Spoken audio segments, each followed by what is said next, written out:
Welcome back. Usually performance-enhancing drugs will get you kicked out of an athletic competition, but this week they were encouraged. The first ever enhanced games drew a lot of attention, good and bad, as the inaugural competition athletes were allowed to dope. Joining me today for a closer look at the impact this event may have, we have Dr. Forrest Anderson, sports medicine and orthopedic specialist from HCA HealthONE Mountain Ridge. Thanks for being here. Thanks for having me. Prior to these games, I remember reading preview stories about this, and we were like, first of all, what? There's a competition with big athletes approved to use drugs? What was the terms, like what was the context of even having these games? Yeah, I think at the beginning they were trying to frame it as a study of sort of pushing the boundaries of human potential. And what it ended up being when you looked into it a bit more was a commercial for a company that they just put public last week, selling supplements, selling testosterone replacement therapy called Enhanced, and whether or not that commercial seemed to give them good publicity or not is up for debate.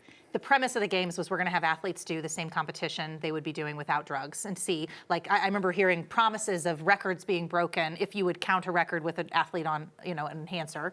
What ended up happening at the games? Yeah, so they had enhanced athletes, as they called them, and unenhanced athletes. So athletes who weren't doping and athletes who were doping, doing steroids, taking EPO, things you've heard about from, in the context of Lance Armstrong before. Obviously steroids increasing muscle mass as well, right? Testosterone is basically, when we think about steroids, people are increasing their testosterone levels. And they compared them to athletes who are non-enhanced. So the most famous one I think was Fred Curley, who was on the US sprinting team for the Olympics last couple summers ago. He was there too. He actually won. He was non-enhanced, went 9.97 in the 100-meter sprint. So a clean athlete won. Clean athlete won. Clean athletes won most of the events that they were in. The one enhanced athlete did set a world record, which, he was also using one of the banned swimsuits.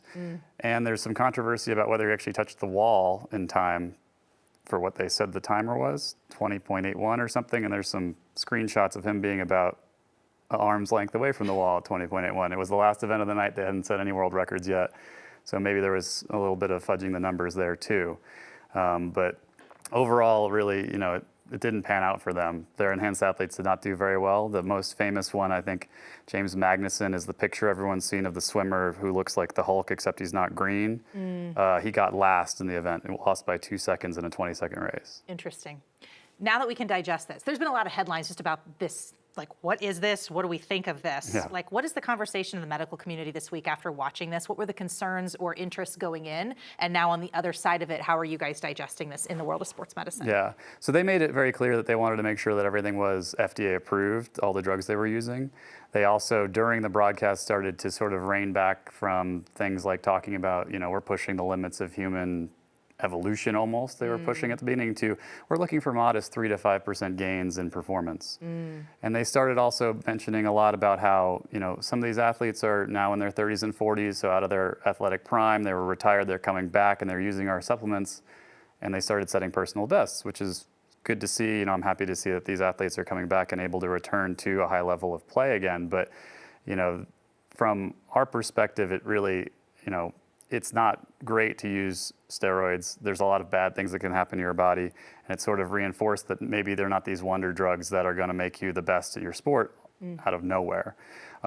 There's some other things that were coming out about how, of the entire field in that men's 100-meter sprint, they would have lost even Fred Curley to the winner of the 100-meter sprint at the boys state championships in Texas this year. So like kids. Yeah, kids 16-year-old. Went 9.92 in Texas, a little bit wind aided, but. Well, let's talk about kids actually for a second. Is there a concern at all about like what the visuals of this are for upcoming athletes? Because we're talking about potentially pro or former pro athletes, but you've got a new generation of athletes coming up in a time where maybe this conversation is evolving on performance enhancement. Yeah, I think that very much so, especially with everyone's talking about peptides now, right? And they can be sort of framed as that, as these are experimental drugs that aren't FDA approved. I think they did a good job of saying we're only using FDA approved things, which is good. You shouldn't really be putting anything in your body that's not FDA approved.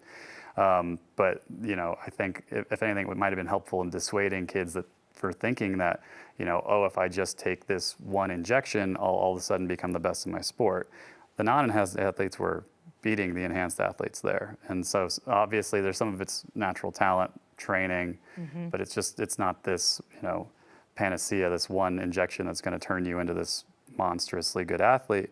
And you don't have to risk the negative side effects of all these medications, especially if you're getting some of these peptides that who knows what's in some of them when you're trying to buy them. Maybe it's not worth it.